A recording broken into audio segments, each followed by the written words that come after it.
And now, it's time for another Dice Tower review with the Game Boy Geek. Hello my friends, it's the Game Boy Geek here. Today, the Emperor of China is coming to visit. So what are we to do? We better be building the best pagoda to impress the Emperor. Pagoda from AEG, it's only a 2-player game. Plays rather quickly, 30 minutes or less. When you're building up these pagodas, it's kind of like Jenga meets Jaipur maybe. I don't know. Let's take a look. I'll show you how it's played, and I will see you on the other side.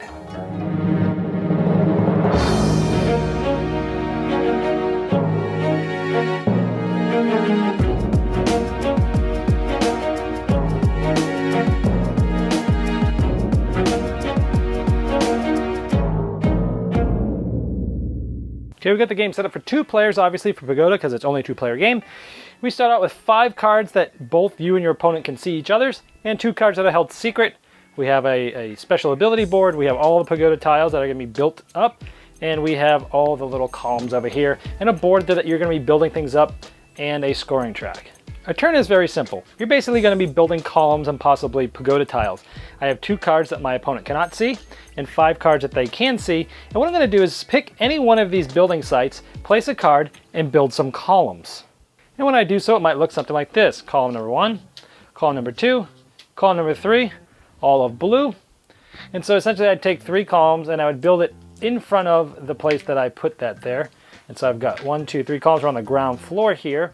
Now, there's a few rules when you're placing things. Is number 1, you have to place at least 1 column somewhere on your turn. 2, you can never place more than 3 columns on a turn unless you have a special ability that allows you to break that rule. So here I've done 3 columns.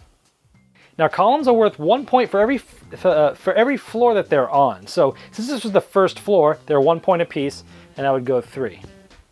Now these 3 would now get discarded. We would fill up my open hand first up to 5, and then fill my hand, my secret hand, back up to 2. Then it'd be the opponent's turn. Now again, you can build columns anywhere. He might start his own new one over here, but he's got a couple of blue ones, so he's going to piggyback on what I did.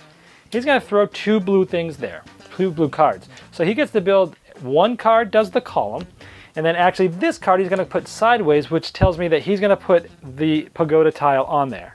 Now you look over here, we have pagoda tiles for each color, and I just built blue columns, so the tile that has to go on the top of that has to be blue, but you'll see that each of these tiles also has a different color on them. So this one has all purples, this one has all greens, blues, yellows, and reds. So I'm going to pick a tile that, first I have to pick a blue one because we use blue columns, but then I'm going to pick a tile of one that strategically I want. Maybe I have more colors than my opponent, and so maybe I pick the one that's purple. So here, now this does not count, you don't have any limitations, you can always build as many of these as you want, the pagoda tiles. So remember, I've done 1 column, I could still build up to 2 more. Well, I have a purple card, actually I have 2 purple cards. So I go 2 and 3 because I built 1 column, and that's my 3 max. You can build as many pagodas as you want. And so now I would actually build 2 purple columns on here.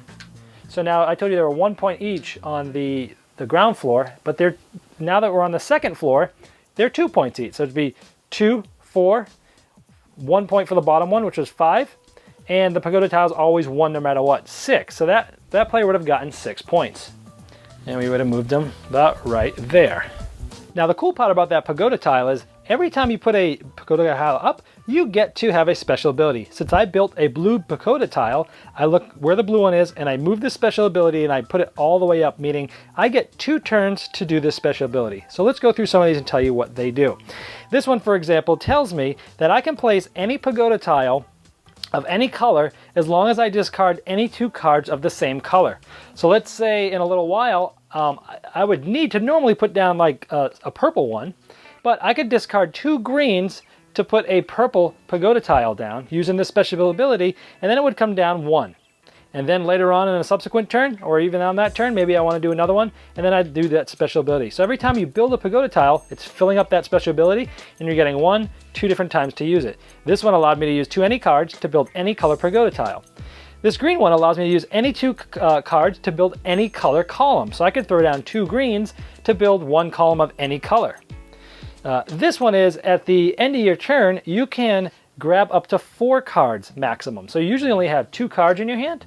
At the end of this, you activate this ability once and you can have 4 cards in your hand, and then eventually that will go down to 2, or maybe, yeah, down to 2, and then you could activate it again if you wanted to. At the beginning of your turn, this yellow one here allows you to discard any amount of cards from your hand or that the opponent can see, discard those and draw up to those from the pile. So you basically are swapping out cards, looking for something that you need. And this last one just tells me that, hey, instead of only being able to build 3 columns on a turn, I can build a 4th one. So that's how the different special abilities work and how they get activated by building Pagoda tiles of that color, and then used pretty much any time, specifically of how they get used. Now the Pagoda will have the 4th as the rooftop. So let's see, we've got 1, 2, 3 Pagoda tiles. We've got the red on there, and let's say we're getting ready to put the roof on. Well, just like the normal ones, let's say we would have to throw a red card down to be able to put the roof on, like this.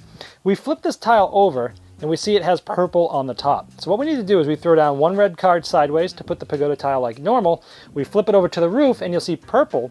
What I then have to do is I have to be able to throw down 2 purple cards to make the roof and the tower there. So we have 1 and 2, and we put it just like that. Now this, even though it's 2 cards and it's 2 sort of columns, this counts as 1 column to your 3 column limit on a normal turn. Now we'd get 1 point for this, and we'd get 5 points for doing the roof, so a total of 6 points if we did it just like that. And now this Pagoda is now completed. And so sometimes you can score a lot of points if someone actually put on one of those red columns, which again, it's the 1st, 2nd, 3rd, 4th floor of columns. So even putting on one of those red columns is 4 points alone. You're putting this on, the roof on, it's 1. And then you put the rooftop on, and that's another 5. So you're talking about 10 points there in just 1 move.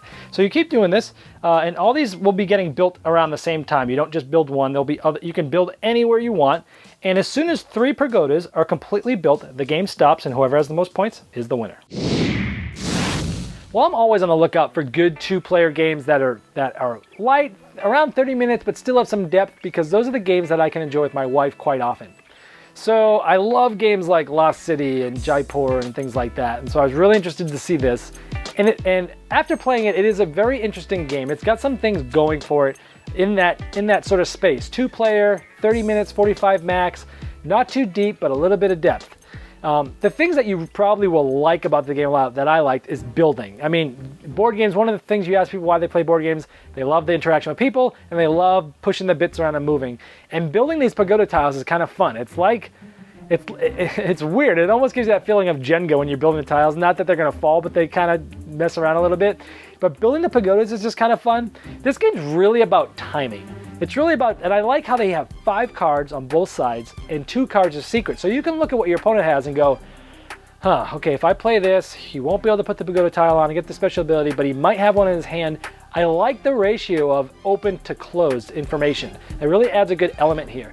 It's really about timing of trying to figure out when am I going to be able to put the Pagoda to unlock those special abilities, because once you start lining up a bunch of special abilities, you can just go on rolls and rolls and rolls and do some really great things. So it's really about timing. So it's a good, solid 2-player game. I can't say that it wowed me enough that like I would replace it. Like, not that it's the same type of game, but like I can't say that I would pull it out more often than Jaipur or Lost Cities or something like that. I think those games are pretty much my favorite in this genre of 2-player shorter games. But it's good, and it's not a bad game, but it didn't totally rock my socks. I do like the special abilities. I like how that gives it depth. It's still played in 30 to 45 minutes, and it has that timing aspect. So there's a decent amount here where if you like 2-player games around that depth, this is one you're gonna want to check out. For me, it's a good game. Didn't completely knock my socks off, but it's one that if somebody would like to play, I'd happily play it with them.